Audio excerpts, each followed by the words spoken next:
कैसे हो मेरे सभी भाई बहन। आई होप कि बोर्ड की प्रेप बिल्कुल अच्छे से कर ली होगी और बोर्ड देने के लिए बिल्कुल आप सक्षम हो गए, ऐसा मैं मान के चल रहा हूँ। और उसके बाद देखो, इस वीडियो में मैं आपसे बात करने वाला हूँ, सिंपल सी बात है, ज्यादा नो बकवास, ज्यादा टाइम वेस्ट आपका नहीं करूंगा। इस वीडियो में मेरे भाई मैं बात करने वाला हूँ आप लोगों से आपके सीयूईटी एग्जाम की, that what prep, how can you do well in your CUET. ठीक है, सो देखो, बहुत सिंपल सी बात है। सबसे बड़ी बात यह है कि आपके कंसेप्ट सीयूटी में क्लियर होना बहुत ही ज्यादा जरूरी है। इस बात को गांठ बांध लो।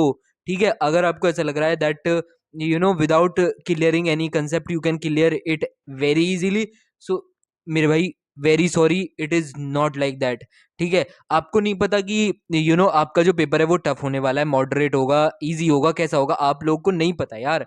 ठीक है, सिंपल है, अपनी प्रेप अच्छे से करते चलो तो सारी चीज सही हो जाएगी। सबसे बड़ी बात है, बेसिक्स अच्छे से क्लियर कर लो। आप लोगों के दिमाग में, आप लोगों के मन में ये जरूर आ रहा होगा टॉपिक में मेरा ये वाला चीज क्लियर नहीं है, मेरी ये टॉपिक बस करने की देरी है मेरे भाई। ठीक है, कोई भी पेपर हुआ तुरंत लेके बैठो और जल्दी अपने सबसे पहले बेसिक क्लियर करो, ज्यादा स्ट्रेस मत लो। और सुनो मेरी बात, अगर तुमने बोर्ड्स में अच्छा कर रहे हो, मतलब बोर्ड के लिए पढ़ाई करी होगी, आप लोगों ने पूरी साल अच्छे से पढ़े होगे, सब कुछ बेसिक्स वगैरह क्लियर करते हुए चलोगे, so it gonna to be beneficial for you मेरे भाई।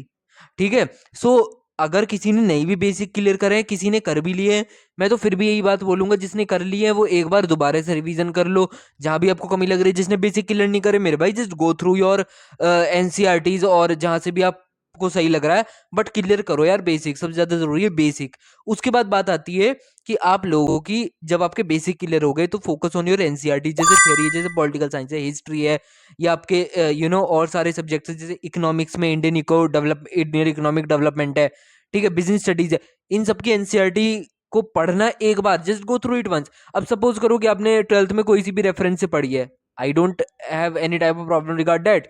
ठीक है, आप पढ़ लो, आप वहीं से सब कुछ क्लियर कर लो, बट एक बार just go through it once. ठीक है, एक बार जस्ट एनसीईआरटी को गो थ्रू कर लो, तो उससे क्या होगा, अभी भी टाइम में देखो, अभी से ही अगर लग जाओगे तो बहुत जल्दी सही हो जाएगा आपका मामला। ठीक है, so just go through your NCERT. सबसे जरूरी बात, NCERT are very important and you have to go through यार। मेरा तो पर्टिकुलर सजेशन ये रहेगा, जब मैंने अपने सीयूटी दिया था तो कुछ भी नहीं था यार, सिंपल बेसिक्स आए थे उसमें। और वो भी मतलब ऐसा था, इंडियन इकोनॉमिक डेवलपमेंट में तो आधी से ज्यादा बातें मेरी उसमें से आई थी, एनसीईआरटी में से। ठीक है, हालांकि वो रेफरेंसेस में मेरे को कहीं देखने को नहीं मिली थी, बट वो आई थी एनसीईआरटी से ही आई थी, वो मैंने चेक करा तो। लेकिन बस ये था कि उसमें ये था कि जैसे 50 क्वेश्चन है, आपको करने 50 क्वेश्चन उन लोगों ने दे रखे थे, बट आपको कितने करने थे, 40 करने हैं। तो मैंने वही क्वेश्चन छोड़ दिए थे। बट यार, तुम रिस्क मत लेना मेरे हिसाब से, तो you have to go through NCERT very well. Take help from ChatGPT यार। चैट जीपीटी से बोलो, इस पर्टिकुलर चैप्टर में से मुझे जितने भी फैक्ट्स है, जितने भी डेट्स है, वो सब निकाल के दे दो, बात खत्म हुई। ठीक है, प्रीवियस ईयर के क्वेश्चन पेपर से भी बात करेंगे, बट एनसीईआरटी को ग्रो थ्रू करना बहुत ज्यादा जरूरी है, and you have to go through. मेरा ये सजेशन है, बड़े भाई का मान के चल लो यार। ठीक है, कहीं पहुंच जाओगे, कहीं एक्सपोजर मिलता रहेगा, कहीं से कुछ लाइफ थोड़ी चेंज हो जाएगी। तो सबसे बड़ी बात ये, जो मैंने भी अपने जब सीयूटी दे रहा था उस वक्त रियलाइज करी, वो थी मेरे भाई ओएमआर शीट। ठीक है, देखो, ओएमआर शीट आपको कहीं भी इजीली ऑनलाइन मिल जाएंगी, आपके स्टेशनरी शॉप पे मिल जाएंगी। उनको मंगाओ और उनको बैठ के टाइम के अकॉर्डिंग जब मॉक टेस्ट वगैरह सॉल्व करो। ठीक है, तो क्या होगा ना, देखो, जैसे ओएमआर शीट है, अब कुछ लोगों ने फिल भी नहीं करी होगी कभी। ठीक है, कुछ लोगों ने फिल करी होगी, जैसे वो स्कूल में थोड़े बहुत जैसे एग्जाम वगैरह होते थे, है ना, तो जब ओएमआर शीट का काम पड़ता था। बट मेरा सजेशन ये रहेगा, अगर आपने कभी एक दो बार ही, बहुत पहली बार ही कर रहे हो, या एक दो बार पहले ही कभी करा है, तो जस्ट परचेज देम। ठीक है, ओएमआर शीट, और उनको लेके बैठो, टाइम स्लॉट लगा लो और उस हिसाब से करो, टाइम रख लो। ठीक है, अच्छा, उनको करने का फायदा क्या होगा वो सुन लो। सबसे बड़ी बात है कि आप लोगों को एटलीस्ट ये पता चल जाएगा कि ओएमआर शीट में आपके जो सर्कल फिल होने हैं वो होने कैसे हैं। ये छोटी छोटी बातें होती है मेरे भाई, बहुत ज्यादा। आप एक एमसीक्यू भी अटके पड़े हो, ठीक है, ये चीज आपको पता चलेगी कि एलिमिनेशन कैसे करना होता है। जैसे चार वो आए ऑप्शंस, अब उनके बीच एलिमिनेशन आप लोग कैसे करोगे, मतलब बहुत सारी बातें आप लोगों को पता चलती चली जाएंगी when you go through your this particular phase, जहां पे आप टाइम लगा के अपना ओएमआर शीट लेके बैठे हो, क्वेश्चन पेपर आपके फ़ोन में खुला हुआ है, फिजिकल फॉर्म में है, और आप उसको ओएमआर शीट को बिल्कुल अच्छे से फिल कर रहे हो, अच्छे से बॉक्स उनके जो सर्कल है उनको फिल कर रहे हो जैसे कि आप सीयूटी में करने वाले हो। तो उससे क्या होगा, आपको पता चल जाएगा, बहुत सारी चीज़ें पता चलेंगी कि मैं टाइम के अकॉर्डिंग कर पा रहा हूँ, नहीं हो पा रही, या फिर आप लोग एक तरह से सर्कल फिल कर पा रहे हो, ढंग से नहीं कर पा रहे। ये भी बहुत इंपॉर्टेंट बात है कि सर्कल आप ढंग से फिल कर पा रहे हो नहीं कर पा रहे। कहने में और सुनने में छोटी सी लग रही होगी, जब करने बैठोगे तब पता चल जाएगी मेरे भाई। ठीक है, तो ये भी जरूरी है। ठीक, आपको पता लगेगा कि आप एलिमिनेशन मेथड अच्छे से लगा पा रहे हो या नहीं लगा पा रहे, एक क्वेश्चन पे बिल्कुल अटके ही नहीं पड़े हो, आगे बढ़ रहे हो उस क्वेश्चन से या नहीं बढ़ रहे, प्रेशर को कैसे हैंडल कर रहे हो जब आपको पता लग रहा है कि यार ये तो मैंने पढ़ा ही नहीं, या अभी तक इनके बारे में तो मेरा कोई स्ट्रांग पॉइंट ऑफ व्यू है ही नहीं इस क्वेश्चन के बारे में, एक्स वाई जेड जो भी चीजें हैं। तो बहुत सारी बातें आपको पता लगती चली जाएंगी।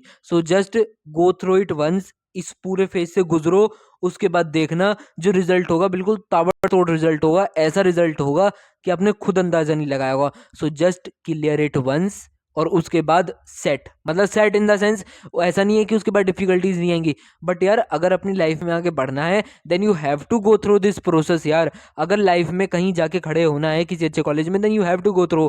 और अब देखो, इस वीडियो में सब कुछ डिस्कस कर लिया है मैंने, ज्यादा बात नहीं करी, सिंपल सी बात रखी है। सबसे पहले बेसिक कंसेप्ट क्लियर करो वंस, किसको, एनसीईआरटी को। ठीक है, और अगर डायरेक्टली एनसीईआरटी कर रहे हो, वहीं से बेस क्लियर करते चल रहे हो, तो ठीक है, कोई प्रॉब्लम नहीं है मेरे को। ठीक है, बट कभी कभी ऐसा होता है कि आपने नोट्स बनाए हैं और सारी चीजें आपने लिख रखी है, आपको वहीं से ही समझ आ रही है, बस एक बार दोबारा से अच्छे से समझने की और ज्यादा जरूरत है। तो just go through it once. ठीक है, बेसिक्स वगैरह क्लियर करो, एनसीईआरटी को पढ़ लो अच्छे से, देन उसके बाद अपने रिवीजन पे आ जाना। रिवीजन सब कुछ कंप्लीट करके अपने मॉक टेस्ट वगैरह लगाने स्टार्ट कर दे, इससे बहुत सारी चीज़ें आपकी क्लियर होती चली जाएंगी।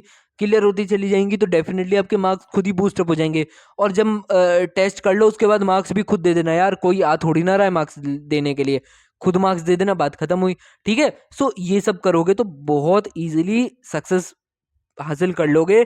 जहां भी जिस कॉलेज में आप अपने आप को देखते हो, आज से कुछ महीनों बाद आप वहां पे पहुंच जाओगे, डेफिनेटली पहुंच जाओगे। So keep working hard and have patience, patience रखना, बट मेहनत करते रहना। और जो भी डाउट हो मेरे को बता देना, वो इंस्टाग्राम पे आप क्लियर कर सकते हो मेरे से, या फिर कमेंट बॉक्स में क्लियर कर देना। और नेक्स्ट वीडियो किस टॉपिक पे चाहिए वो भी आप मेरे से डिस्कस कर सकते हो। ठीक है, सो बाय बाय, टेक केयर, और ज़्यादा स्ट्रेस मत लेना, पहली बता